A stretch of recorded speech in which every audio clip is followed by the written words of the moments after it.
Well, no, Shrek is not a cautionary tale about the illusion of choice, nor is he the embodiment of internalized hatred or tokenhood.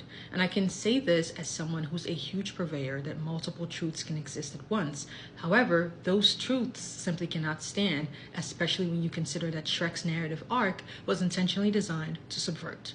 It was intentionally designed to resist and to reject the notion of constrained choices, to reject the notion of performative or false perfection. From the jump, the film positions options that aren't options at all. We have Fiona, who is presented and offered this fairy tale ideal: beauty, royalty, order, social acceptance. And then we have Shrek, who's being offered assimilation, look acceptable, behave correctly, stay quiet, stay grateful.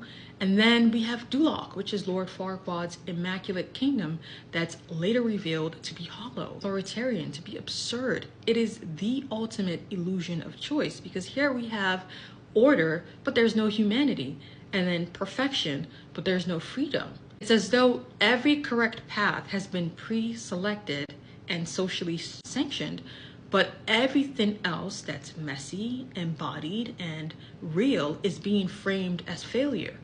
The film doesn't ask, what choice will you make? It questions, why do you feel that those are your only choices to begin with? And this is why Fiona's decision matters. Fiona's decision to remain an ogre. It's often framed as some form of resignation or romantic compromise, but I feel like that interpretation collapses context and the full stake of the moment at hand. Her decision is not about Shrek. It's about her deciding that her worth is not contingent on her proximity to a socially acceptable or sanctioned form. It's being looked at as though being an ogre is a downgrade, but for Fiona, it's coherence.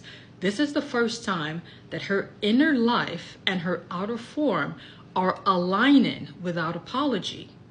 That's important, because the same can also be said for Shrek. When he rejects Duloc, it's not some sort of anti-society stance, but more so anti-authoritarian, masquerading itself as freedom/perfection. Because when we consider Duloc's obsession with symmetry, with cleanliness, and compliance, it's not aspirational, it's ridiculous, and on purpose. The film reveals how often perfection is control wearing a pleasant costume. Trying to take it away from its initial historical context does it a disservice, and it misplaces its intent.